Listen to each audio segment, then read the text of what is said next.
ఇండియాలో కొత్తగా తీసుకొచ్చిన వందే భారత్ ఎక్స్ప్రెస్ ట్రైన్లు చాలా పాపులర్ అయ్యాయి. చాలా మార్గాల్లో కంఫర్టబుల్ జర్నీ అందిస్తూ టైం సేవ్ చేస్తున్నాయి. అయితే రైల్వే శాఖ ఈ modern semi high speed train ticket ధరలను తగ్గించే ఆలోచనలో ఉన్నట్లు సమాచారం.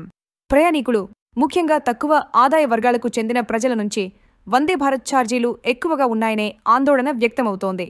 ఇలా చాలా మంది ప్రజలు వందే భారత్ ట్రైన్లలో ప్రయాణించడానికి ఆసక్తి చూపడం లేదు. దీంతో వీటి టికెట్ రేట్లు తగ్గిస్తే మరింత మందికి సేవలు అందుబాటులోకి వస్తాయని రైల్వే భావిస్తోంది. త్వరలో దీనిపై నిర్ణయం వెలువడే అవకాశం ఉంది. 2019లో కేంద్ర ప్రభుత్వం వందే భారత్ ఎక్స్ప్రెస్ను లాంచ్ చేసింది. స్పీడ్, కంఫర్ట్, అడ్వాన్స్డ్ ఫీచర్లతో ఈ ట్రైన్లు ఆకర్షించాయి. ఈ రైళ్లను కొన్ని మార్గాల్లో దశల వారీగా అందుబాటులోకి తీసుకొచ్చారు. ఇవి 10 గంటల్లో 800 కిలోమీటర్ల డిస్టెన్స్ని కవర్ చేస్తాయి. ట్రావెలింగ్ టైంని భారీగా తగ్గిస్తాయి. ప్రస్తుతం భారతదేశంలో 136 వందే భారత్ ఎక్స్ప్రెస్లు నడుస్తున్నాయి. ఈ ట్రైన్లు చాలా పాపులర్ అయినా ఎక్కువ ఛార్జీల కారణంగా చాలా మంది ప్రయాణికులకు అందుబాటులో లేవని తెలిసింది.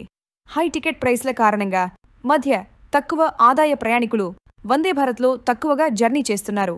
ఎంతో ప్రతిష్టాత్మకంగా అమలు చేస్తున్న పెద్ద ప్రజా రవాణా ప్రాజెక్టు అందరికీ అందుబాటులో ఉండాలా లేదా అనే చర్చ మొదలైంది. కాంగ్రెస్ ఎంపీ రకీబుల్ హుస్సేన్ ఇటీవల లోక్సభలో ఈ అంశాన్ని లేవనెత్తారు.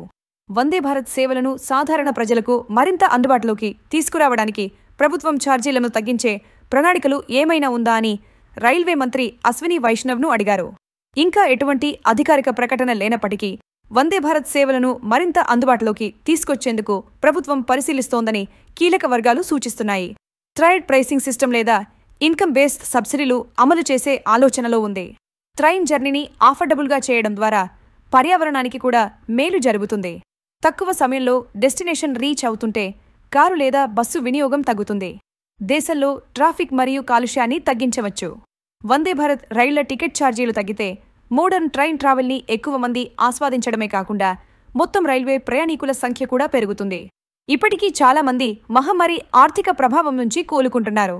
కాబట్టి ఛార్జీలను తగ్గించడం వల్ల ప్రయాణం కోసం రైళ్లపై ఆధారపడే కుటుంబాలకు చాలా ఆర్థిక భారం తగ్గుతుంది.